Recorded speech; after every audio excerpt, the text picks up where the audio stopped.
Привет, друзья! С вами Костя Браво на канале Космополит. Если вы занимаетесь любимым делом, для вас открываются возможности создать продукт мирового класса. И сегодня мы в гостях в аэроклубе. Это 40 километров от Киева, небольшой город. И именно здесь создается уникальный продукт. И мы вам покажем, что это такое.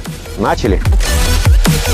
Это не просто экономия по времени, это очень большая экономия по бензину. В пределах 120 тысяч евро, допустим, представлена вот эта модель посередине.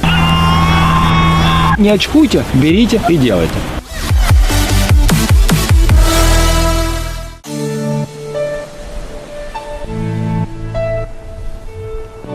Этот самолет производится в Броварах. Это наша собственная разработка, наше собственное производство. Мы их разрабатываем, производим, ну и эксплуатируем. 5 человек. Скорость круизная будет 180, 200, 220 км в час, в зависимости от использованной мощности двигателя. А дальность полета? Дальность полета 1000 километров. Вау! Если взять с точки зрения бизнеса, к примеру, даже такой самолет, да, мы отсюда можем за 2 часа долететь до любой точки границы нашей страны.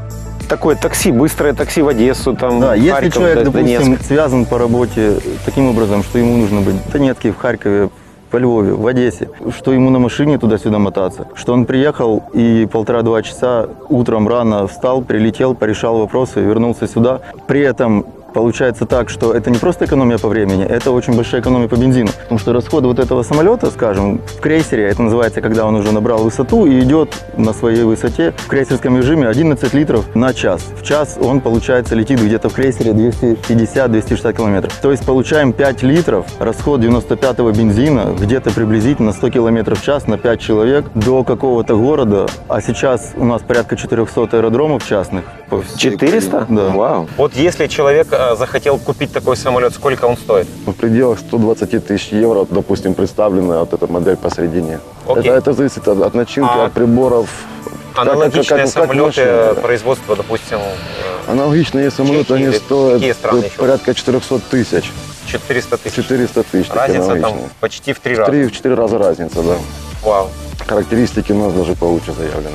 Немножко по каким-то детским болезням сейчас работаем, дорабатываем. Но в принципе при таком расходе и перевозка 5 человек с таким двигателем, с такой скоростью, ну это только ближайший конкурент у нас находится где-то в Южной Америке. Фактически получается, что в Украине, не в мегаполисе, можно создать производство, и это будет конкурентоспособная продукция на европейском пространстве, по факту. По всему миру. По всему миру, да? По всему миру. А уже есть какие-то заказы, вы уже на каких-то выставках показывали? Мы показывали на выставке в Германии, в Фридрихсхафен в 2016 году, и сейчас много контактов. Франция, Германия. Обычно, когда что-то начинаешь, и кажется, да, это давно уже все придумано. Уже наверняка мы там нигде не сможем никому ничего доказать. Уже все, что могли, все давно сделали. До нас. До нас. И тут, получается, приходим на выставку, где сидят люди с каких-то знаменитейших фирм, и все приходят и говорят, а как? Расскажите, как у вас так получилось? А как вы вот это? Как так? А как это решение сделано? Мы пока сейчас сделали 3 экспериментальных, планируем наладить производство, уже сертифицировать производство. Не боимся конкурентов. Собственная разработка конкурентов как бы по цене конкурентоспособные. То есть, если даже зрители канала захотят инвестировать в ваше производство, они могут писать в комментариях, обращаться. Всегда, и пожалуйста, рассматривать всем эти рады, варианты. можем поговорить, конечно. Круто, ребята, пишите, обращайтесь, пишите в комментариях. Вы можете стать инвестором авиазавода фактически нового. Класс.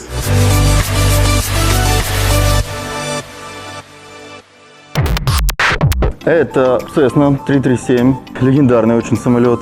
Он использовался во время войны во Вьетнаме американцами. Может сесть на любую площадку, взлет короткий, посадка короткая, берет 6 человек, поднимается на 5 километров. Конкретно этот стоил где-то в районе $100 000. Тут у него и автопилоты, и все приборы, навигация, вся авионика позволяет летать ночью, в дождь.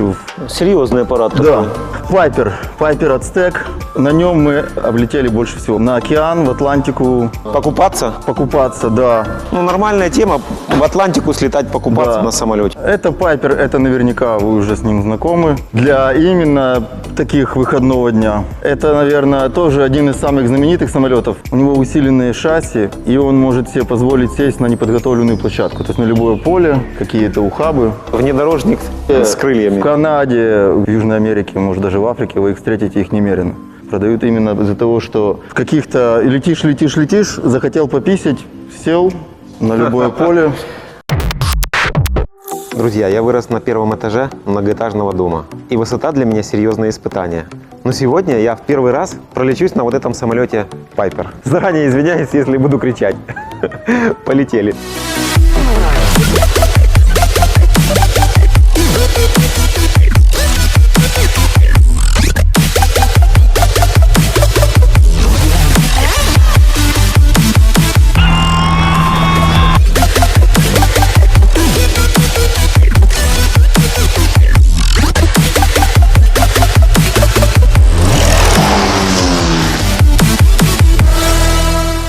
Друзья, есть люди, которые создают самолеты. Есть люди, которые летают на самолетах. Но есть люди, которые продают билеты на эти самолеты. И сегодня мы поговорим с очень харизматичным бизнесменом.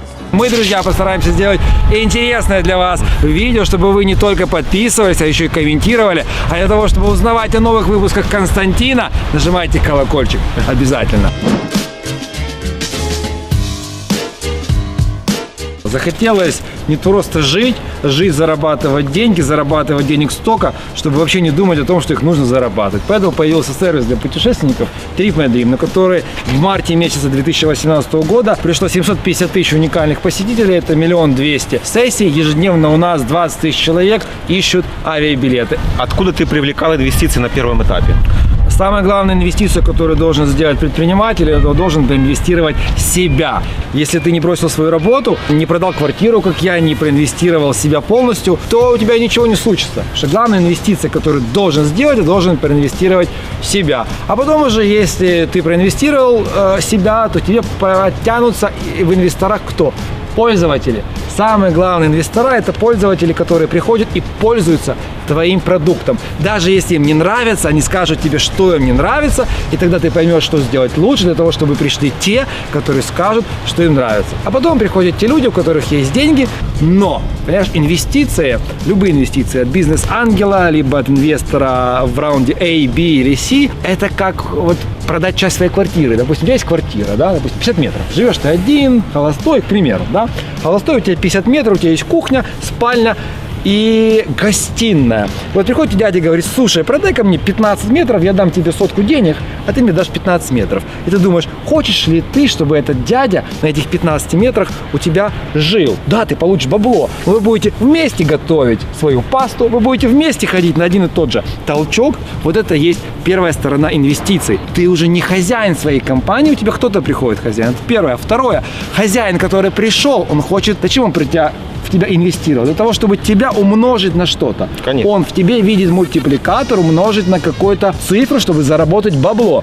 Так вот, он будет стараться максимально сделать так, чтобы не продукт развивался, а в тебя дальше следующий инвестор вложил, потому что на следующем входе следующего инвестора он получает какой-то кэш-аут, он зарабатывает какое-то бабло, соответственно, он пытается привлечь еще следующего инвестора и так далее. Работает это игла, понимаешь? Если ты, например, либо смотрящий хочет нас вложить, то, пожалуйста, лучше вложите просто тем, что пользуетесь нашим сервисом, находите дешевые авиабилеты, либо читаете наши статьи, либо смотрите мой YouTube-канал, ссылочка на который точно есть в описании. Правда конечно, же? Конечно. Ну вот. Подписывайтесь на Вот это канал. самая главная инвестиция. Самая лучшая инвестиция – это инвестиция в пользование продуктом.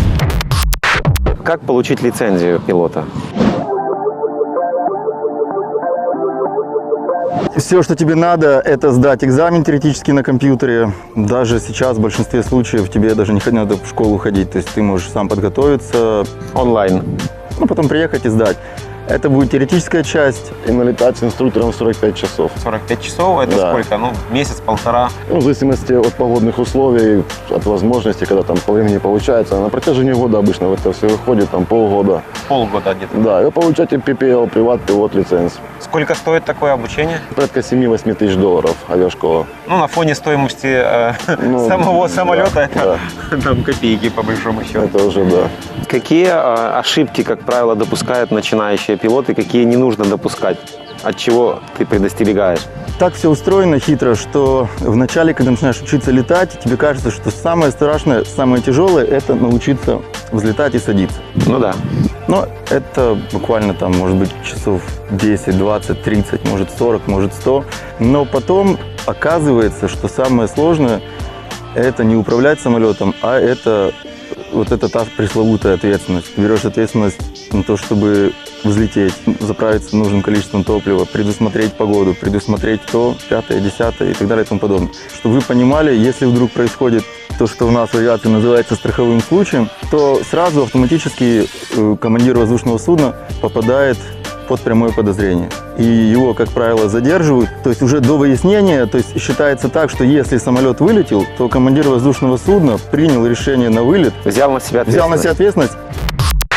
Каждый ошибки. Я ошибки называю уроками. Если вы будете бояться, друзья, совершать ошибки, вы ничего не сделаете. Потому что ребенок, когда рождается, маленький совсем, он не может кушать. Он не может ходить, его кормит мама, его переодевает мама. Извините, но он обсирается. Он все время обсирается, если нет мамы рядом, он не почистит себя. Так вот, надо принять это, что вы растете. И вот ребенок растет, потом он начинает чуть-чуть ползать, потом ходить, потом бегать. Точно так же и любой предприниматель. Если вы попали, извините, то вы туда попали, и вы туда выберетесь. Важно не как сильно и часто вы падаете, важно, как быстро вы можете встать. Это первое, что я хочу порекомендовать, не сдаваться. Второе, стартаперам, которые строят сразу ракету, то есть какой-то офигенный продукт с кучей фич, функционала, мы сделаем и это, и эту рюшечку добавим, они потеряют кучу времени, потому что самое важное, что у них есть, это время, называется time to market. Ты должен быстро сделать продукт, его тестировать, получить фидбэк и улучшить, потому что ты точно не строишь продукт, который самый крутой. Ты делаешь скейт, да? Простейший продукт скейт, ты вышел, покатался, дал людям, они тебе ответили, сказали, колеса не очень, вот это поменяй, а вообще в целом нормально, ты получил обратную связь. И скейт это сделал самокат. Самокат проехал, ты снова получил обратную связь. Ты понимаешь, если скейт был изначально говном, ты можешь переделать его, правильно? Конечно. Самокат точно. Из самоката ты делаешь велосипед, мопед, мотоцикл, легковушку, джип, да? Поезд, вертолет, самолет, ракету. Большинство начинает строить ракету. Ракета строится долго. Это дорого. Пока ты ее построишь, она уже никому, возможно, не нужна. Поэтому начинайте с самого простого. Протестируйте, получите обратную связь, сделайте лучше. Последний совет, который я бы дал, и мы на этом закончим, это не очковать, прям так говорю, не очкуйте, берите и делайте. Допустим, ты у меня в команде, я даю тебе задание. Говорю, Костя, сделай вот это. Ты это никогда не делал. И ты сидишь и думаешь, прокрастинируешь, как бы подступиться, я почитаю, как бы сделать. Есть 50% вероятности, что ты примешь решение и сделаешь. 50% вероятности, что ты примешь решение и не сделаешь, да? То есть, если ты не сделал, ты ничего не получил. Ни опыта, ни результата. Если ты сделал, у тебя есть 50% вероятности, что ты сделал офигенно, и будет крутой результат. Есть 50% вероятности, что ты сделал, но получишь свой опыт. В итоге, если ты здесь не сидишь, не прокрастинируешь, не думаешь, а просто делаешь, решил, не перестал очковать, просто сделал, у тебя вариант, когда ты сделал круто, умножается на 2, вероятность его. Вероятность получения урока тоже умножается на 2. Без уроков ты не можешь расти, без этих результатов компания не будет расти. Поэтому, если ты не сделал, у тебя нет ни урока, ни результата. Поэтому надо не очковать, брать и делать. Друзья, если вы сидите на диване, в кресле, просто не очкуйте, берите и делайте то, что вас вдохновляет. Не обязательно это должно приносить кучу денег. Нет, от этого должно петь ваше сердце.